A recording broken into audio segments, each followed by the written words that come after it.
What will your future look like? The job you do today could be different than the jobs of tomorrow. Some see this as a challenge. At UCF, we see opportunity. A chance for you to grow your knowledge and strengthen your skills from anywhere life might take you. With in-demand degree programs and resources for your success, UCF Online can help you prepare for the future and all the possibilities that come with it.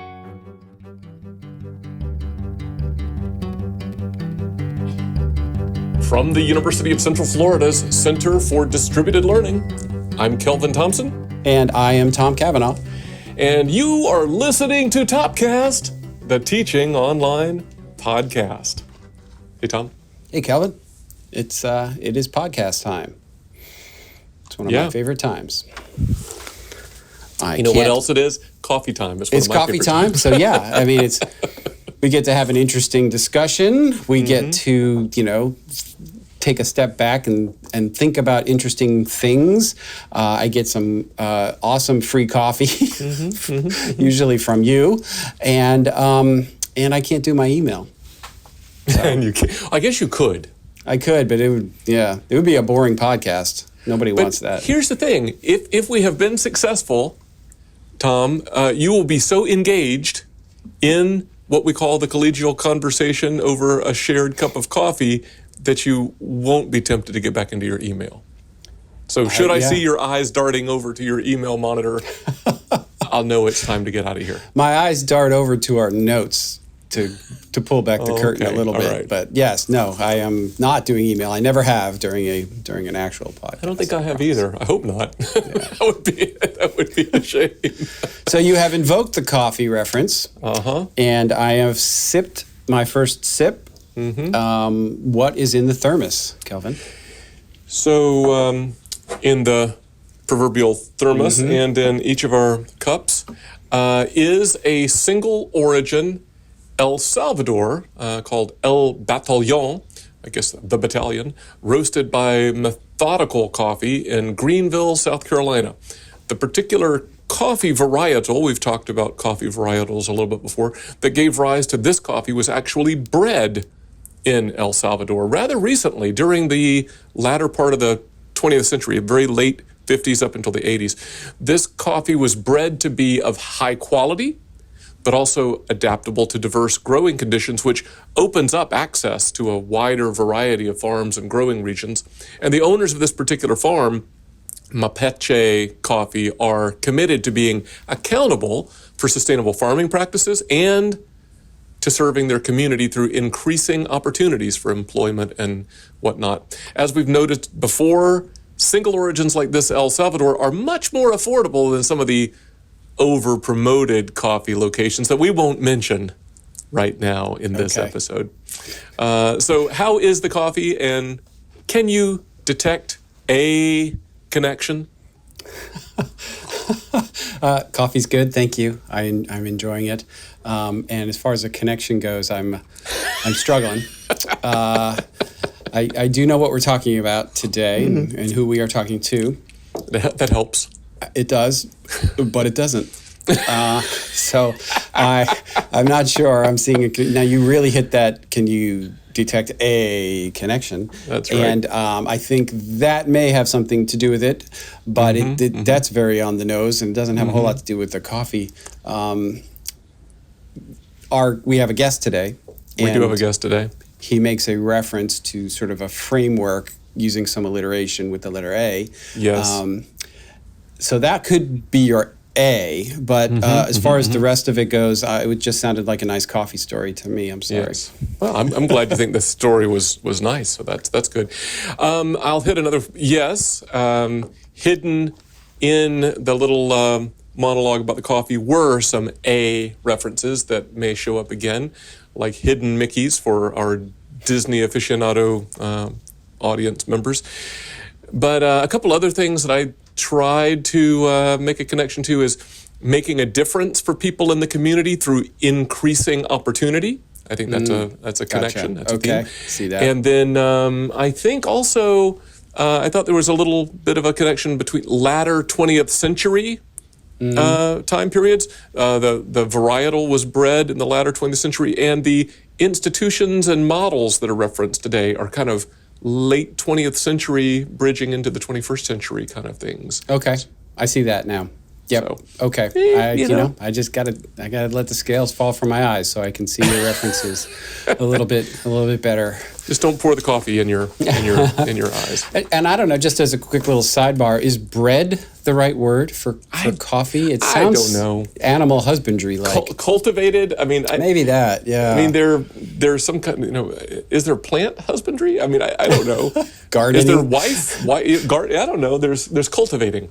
Midwifery, animal husbandry. I don't know. I never understood all that. So, listeners, if you understand that, send us a note to topcast@ucf.edu. We need the etymology of these words, please. That's desperate right. importance for that's correct. But before we totally digress, before our time elapses, I should say that, Tom, you interviewed our guest today, Dr. Gregory Fowler, who is currently president of the University of Maryland Global Campus, recently, while our pandemic response is still ongoing. And President Fowler came to UMGC just recently, I think, as we record this in, what are we in? We're in May, like 4 months ago, I think, in January, I think he started. He came most recently from Southern New Hampshire University and previously held a variety of posts at Western Governors University, Hesser College, Penn State University, Erie, and the National Endowment for the Humanities. Dr. Fowler has been the recipient, notably, of two Fulbright Scholar Awards. Is there anything you want to say about this interview prior to cutting to it? Not much, because I think there's an awful lot jam-packed into it that sort of stands on its own.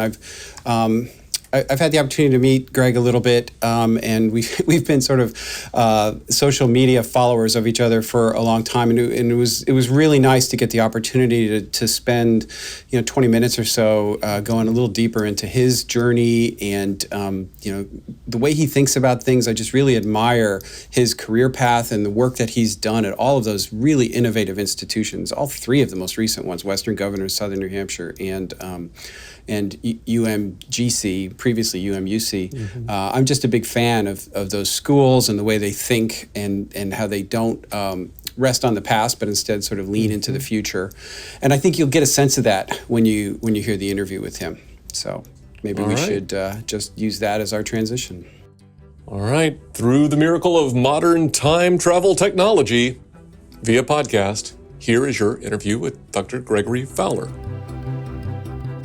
So, Greg, thank you so much for agreeing to be on Topcast. This is a thrill. Thank you for the invitation. Yeah, so maybe just to kind of get things started, perhaps you could kind of just describe a little bit of your career path, what led you to the presidency at University of Maryland Global Campus, and maybe help people kind of understand your path. And this is maybe a little bit of foreshadowing, because I'll give you a little precursor. Maybe before we're done, I'm going to ask you what advice you might have for people who might want to have a similar sort of career path.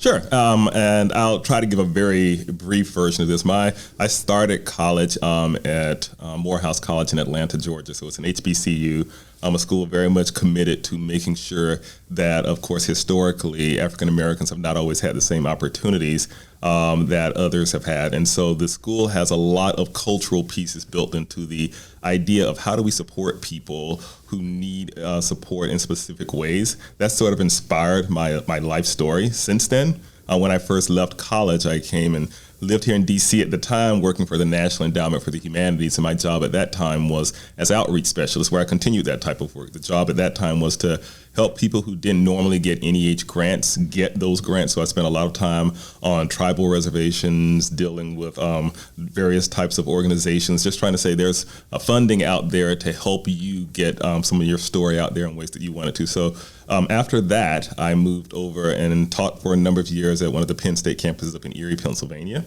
And then after I came back from my first Fulbright, which was in Berlin, I got really inspired by a lot of the things that Europe was trying to do. Europe at the time was very much focused on how do we take these various educational systems and unify them into something that allows for some type of standardization across all the countries that were trying to participate in the EU. So when I came back, I was really caught up in this idea of how do you measure education learning in some standardized ways, which led right into the work that I did with Western Governors when it came down to competency-based education. In 2005, when I joined the school, it was about 3,000 students and about 500 graduates. And over the next 6 years, by the time I left Western Governors, they were 10 times that size, so a little bit over 35,000 students, but still very much focused on that work of reaching out to people who were not traditionally successful in higher education modalities, still reaching out to those groups of people to say, how do we think about high academic quality at the same time as we want to come up with different types of learning experiences. And that followed me when I got the invitation. After a year at Hesser, I joined SNHU when their online program was beginning to take off, Southern New Hampshire University. And I think they were somewhere around 12 to 13,000 students in their online program at the time. And over the last 9 years, we've seen that grow exponentially, of course. But the work continued to be the same thing: affordable, accessible degrees in different types of learning experiences for students who education is not an absolute guarantee for. So that work allowed me to spend some time with different organizations around the country, including, of course, UMGC. So when this came up as an opportunity, I was more than excited to be nominated for this position, and the work that they do, certainly around the world, but just the different ways that they approach the idea, again, of what I call the sort of 4 A's: affordability, accessibility, academic quality, and finally accountability, are the things that I think drive the work that we have been doing here and are going to continue to be doing moving forward. So, Greg, thank you for that that very abbreviated career summary. There's a theme that kind of runs throughout your 4 A's, which I think is a really interesting framework, a very interesting lens to look at it with. But you've been spending, at least since Western Governors, a lot of time sort of looking at online learning and how to best serve that particular non-traditional population. And I'm a big fan of all 3 of those institutions, of Western Governors, of UMGC or UMUC even before that, and of Southern New Hampshire. And I wonder if you can maybe share something that you learned along the way that helped prepare you. Like, for example, I'll prompt you with a question. I'm also a big fan of Paul LeBlanc, and have followed his career as well. And I wonder if there's anything particular you picked up from him or from the leadership at Western Governors along the way that you think has helped prepare you for the presidency where you are now? Well, it's interesting because, of course, the 3 institutions are very different in some ways. Western Governors was founded in 1995 or right around that time, and it was an institution that was starting with the opportunity and the challenges of not having a sort of historical legacy that it was trying to operate around. So it was able to sort of build from the beginning, and it worked with online education in a way that didn't require it to navigate some of the other things that you would have come across. Southern New Hampshire University, of course, like a lot of the schools in that part of New England, started off as a business school, a business training school, eventually became a college. And by the time it decided to get into the online space, it had been around for about 80 years. So it had a campus that you see a lot in the commercials now. It had a traditional faculty structure, and all of the things that went along with that. And so you had to navigate a different space. So Paul, one of the things that he did so well was to recognize that we want to keep doing this work that we're doing over here, and yet we also want to do some work in other places. The BYU Pathways president, Clark Gilbert, wrote a book called Dual Transformations. And it's all about how do you keep your core operating and at the same time think about what tomorrow might hold as a leader. And he says one of the ways to do that is to give them a little bit of space from each other. So the online side of Southern New Hampshire University is literally 2 miles down the Merrimack from the actual physical campus that people think about in the more traditional sense. Close enough to be engaging with each other, but at the same time enough space so they can think a little bit differently about things and learn from what they did with that to try to figure out what was going to come next. You have to give that space to breathe and at the same time value both. And I think one of the things that was very good about SNHU was appreciating what each was trying to do. One of the big mentors and former board members of SNHU was Clayton Christensen, who just recently passed away about a year ago. And he talked a lot about understanding the mission and the job you're trying to do and supporting those things without getting distracted. So when we talk about leadership, being able to understand what is it that we're good at, what are we trying to accomplish, and recognizing where there may be differences in those various models was something that was very clear at SNHU, not trying to place one above the other, and also not trying to say that one has to replace the other. There was room for both of those models to operate at the same time. And certainly when College for America came along a couple of years later, the competency-based version of these things, for all three to say we're dealing with different students and we need to value and resource each one of those things in the way that they need to, and at the same time not try to make any of those versions the other. I think one of the big challenges for innovative leaders is to recognize that everything isn't broken. And that was one of the lessons we learned at Western Governors University, was that there are times where you need to innovate, and there are things that you really don't have to change because they're working fine as they are, or there's a reason for them to operate the way they are. And leaders who want to come in and just simply wipe the slate clean often find themselves having to go back and reshore things that they otherwise should have just left in place in the first place. You know, that's interesting, and it's you're reading my mind, because that was sort of my next question, which was leading from an innovation mindset, as opposed to what I think, you know, the temptation often is to lead from sort of a task mindset, like I got to get these things done, and if you're a leader, you sort of like, you know, charge a team with getting this thing done. But I think it's a little different orientation than an innovation mindset, which I think is just as important, and in some ways more important, because it's got one eye kind of on the horizon as opposed to just what you're doing right now. And I wonder if, because you've mentioned this just in your last answer about innovation and not necessarily having to fix everything, but I wonder if you have any insights in how to lead with an innovation mindset.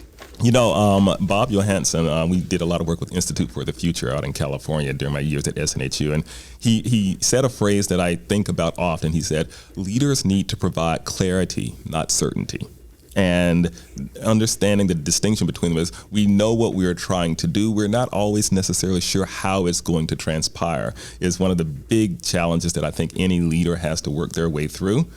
So we want to make sure that our teams and that our vision knows where the North Star is, but recognizing that you might have to tack left or tack right as you're trying to get on this course to do those types of things. And also that some of the other people in the room are likely, if you truly have an innovative culture going on, to be smarter than you on some of the things you're trying to do.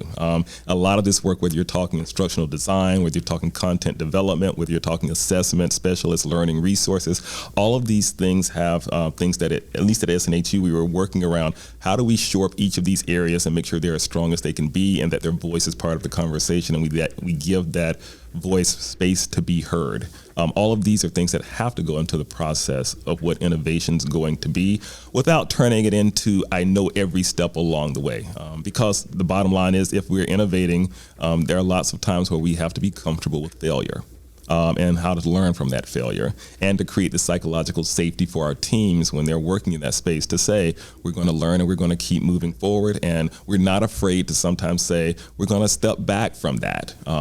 Some of the things that I was most impressed with were the times when the leadership at SNHU would say, yeah, we could keep going down this path, but we don't think it's going to end up where we want it to. Better to, cut our losses from this, learn from what we did, and move on to the next thing that we want to try to do. That takes a lot of courage. And it also takes leaders who are going to be willing to say, I don't have to always be seen as the hero. Yeah, it's something we've talked about on this podcast, and I've talked about a lot with colleagues, is this idea of we tend to hide failure. You go to professional conferences and everybody's talking about these wonderful projects and all these great outcomes, and there's more to the story than that. And we could I'd love to have just nothing but a failure conference where we go and we all just share, here are the things that just didn't work and what I learned from that. I think this is Tom's soapbox here for a second, but I think that would be really, really valuable. Well, I think that the other piece that's really valuable in that, Tom, is not just the study of the failure, but what were the things you thought along the way that made you think that was the path to take? because in many cases when we study those types of things, you see assumptions that other people are making, that something that you're doing is right, that you can actually help them not make the same mistakes you made. You know, I have 4 older brothers, and they are much older than me. So my next oldest brother is 10 years older than I am. And my mom often said to me, Greg, if you pay close attention to your brothers, you don't have to repeat their mistakes. You're going to make your own, but you don't have to repeat theirs. And I think that's the same thing that you have to think about when we're talking about higher education. If you've got several institutions that are trying to collaborate and learn, having one of them say, you know, we tried this thing, it didn't work, here's what we were thinking at the time, and another one saying, we were just thinking that yesterday. And learning from that could help a lot of other institutions move things forward. One of the things I've seen that I've been very happy with in the sort of space we're talking about, UMGC, SNHU, UCF, and some of the others, is the willingness to pick up the phone and talk to each other. Because that allows other groups to move forward. In the end, as we all know, none of us serve even 1% of the United States college population. And I say college, I don't just mean 18 to 22 years old. I mean the full population of post-secondary. None of us serve more than 1%. None of us even serve 1%. There's plenty of room in here for us to learn and to engage with each other and to give each other the space to try their missions and understand different ways to work with people if we're willing to do that. But that again requires leaders who are both courageous and more committed to the mission than they are to the headline.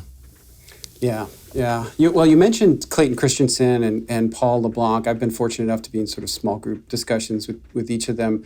And that's where I first heard the jobs to be done, framework, even before I read it in case studies and things. What do you think the job is that UMGC is doing for your students now?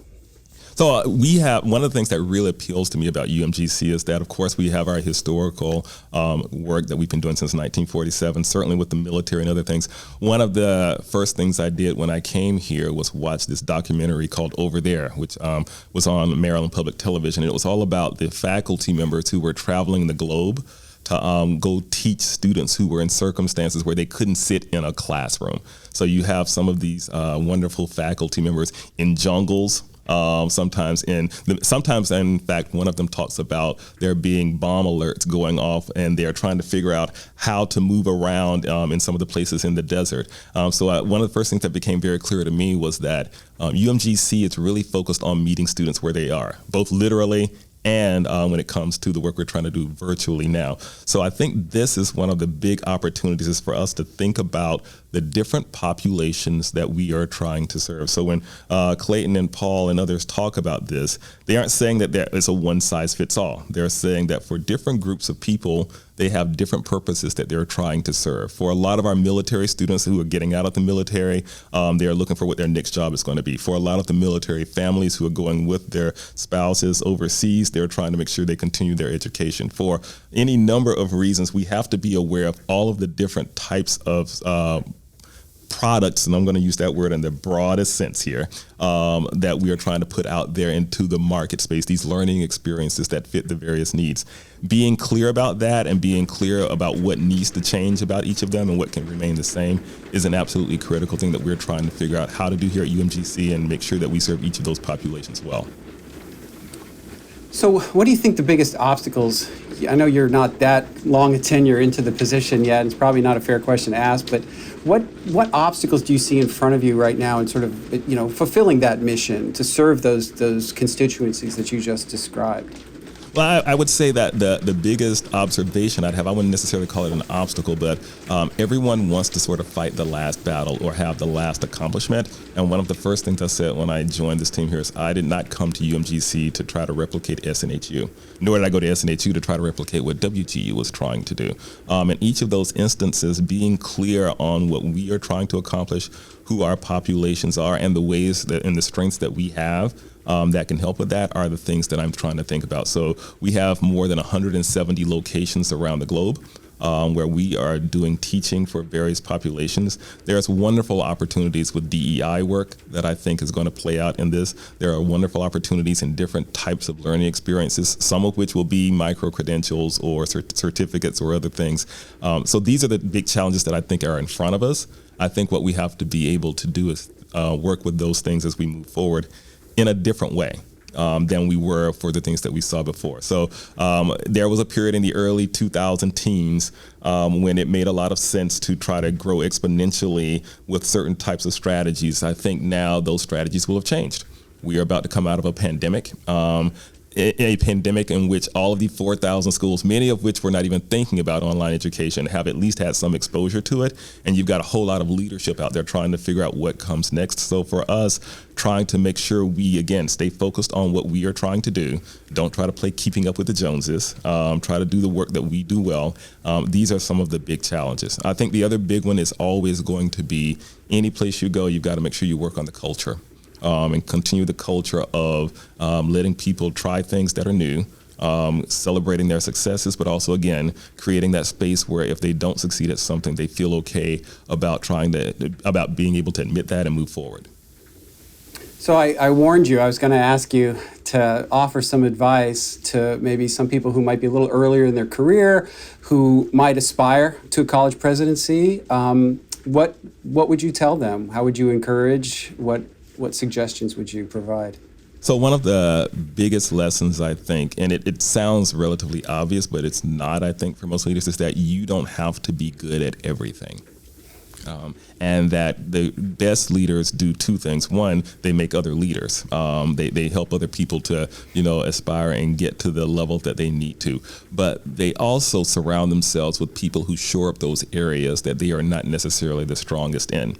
I was just having this conversation yesterday with someone, what I said to her was, you don't have to worry about being the person who knows everything in the room. In fact, if you're the person who knows everything else in the room, why do you need to hire anybody else?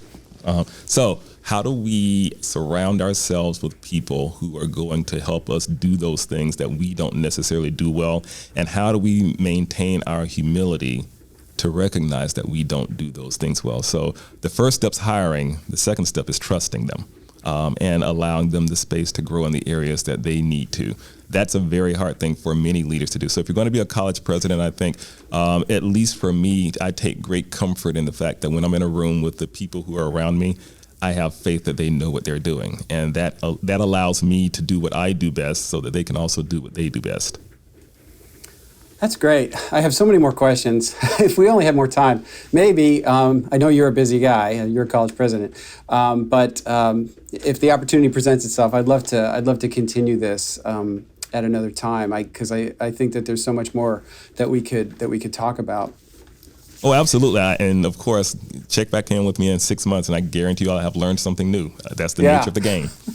Yeah. Well, on behalf of Kelvin and myself, we're really grateful you did make time out of your schedule to talk to us and to be on Topcast. Thank you very much, Greg. Thank you again for the invitation. Good to see you. Well, Tom, that was your interview with Greg Fowler. It was my interview. Yeah, as you can see, he's a really thoughtful guy, and I can't wait to see what he does at UMGC. Yeah, if he could find time, I think he should have a podcast. Yeah, he should. Yeah, they had, as you could probably see if you're watching this on video, they had kind of an interesting setup for him, and it seemed like they had some gear and a mixer, and so he probably should. He's got a good voice. He's got good delivery, right? And he's incredibly thoughtful. Can I just say, I told you this before we hit record, what a rich set of background experiences for a university president. I mean, everybody has their own path to get to institutional presidencies, but man, what a diverse background. Yeah, rich. Yeah, he was destined yeah, to no do kidding. it. I think to end up where he is now. But yeah, I think there's a lot we can learn from that conversation. Like a couple of things jumped out to me. One was this framework of the 4 A's: the affordability, accessibility, academic quality, and accountability. As we were talking about earlier, that it is somewhat reminiscent of our Iron Triangle framework, right. Slightly different, but because we've talked so much about that on this podcast, and it's been a lens through which we've viewed so much here at UCF, that resonated with me a lot. And I really thought that was a really interesting way to approach the work through those 4 A's. Yeah, agreed. Although the accountability part's an important thing that we don't talk about as much, right? At least in the iron triangle construct. So that is a notable addition. Yeah. To me, I think I mentioned this when we were talking before hitting record. I think I was really struck. I mean, it's not like this is a completely new concept, but I like the way he expressed the idea that no institution serves more than 1% of potential higher ed students in the U.S. Yeah. And so you don't need to really, we sometimes we talked about, I think here before, co-opetition, cooperating and competing. We talk about competing some, but really, to what extent are institutions competing for the same sliver of a percentage point rather than trying to serve a different slice of the potential student pie? That's a head scratcher, right? You kind of go, wow, interesting. Yeah, I think only when you're at some very elite levels are you competing. But even then, Princeton and Harvard and Columbia are turning down an awful lot of qualified students. So there should be plenty of students for all of us. And so we ought to be helping each other.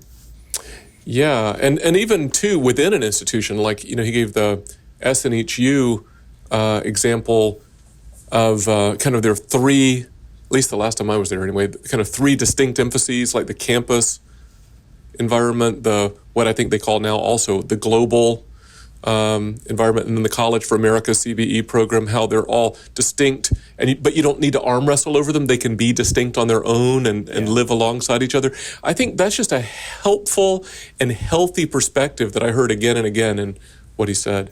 I have often used SNHU as a kind of an example of a institution that kind of gets it on how to serve multiple audiences. The parable of the three blind men and the elephant, we may have talked about on this podcast before, but each one of those students is a different person feeling a different part of the elephant, and it's different to each of them, but it's still one elephant. It's that institution. And Greg was instrumental in establishing that there, in making it successful. I mean, to me, that's a theme I heard a lot about collaboration and kind of there's room for everybody. Even the whole kind of quick quip toward the end, right, about some institutions, and he generously included UCF in that. You pick up the phone and you call, you talk. I mean, that's great. Yeah, that's true. That's true. It's something I value in this community, and I'm happy to do it for others when they call me, and I'm sure glad they are willing to take my call when I pick up the phone and ask them questions. I've done it, actually, not that long ago, called a whole bunch of people and asked them questions about online budget models and organizational structures and other kinds of things, because we're thinking about what we want to be when we grow up, whatever that might be. Speaking of which, one of the things he said that I thought was great was his thoughts on leadership and not being the smartest person in the room, but leaders growing other leaders. Yeah. That is that's critical, and I think too often we don't think about that. Within higher ed, too much of the culture is dependent, there's an expectation, maybe I should say, that you need to bring somebody in from the outside. Always. Or if you want to advance in your career, you're going to have to move and go to another institution. Yeah. I don't think higher ed is as good as industry in succession planning and promoting from within and developing people. And I think as an institution that, as he said, kind of makes other leaders is one that probably is setting itself up for sustainable success in the long term. Yeah. I like that, and then I think we'd be remiss if we didn't call back to Topcast episode 80, the interview that you did with Luke Dowden, charism in leading online learning teams, because I think Fowler and Dowden make similar kinds of points about first step is hiring, and then second step is developing, or as Greg Fowler said, trusting them, which I think is really an important point. Yeah, so I enjoyed it. We did sort of say that maybe we'll check in with him after he's had a chance to be in the seat a little bit longer and see what he's learned, what insights he can share, and I would welcome the opportunity to do that. Yeah, that's great. You want to try to land the plane so we can get out of here before the cleaning crew kicks us out of the office?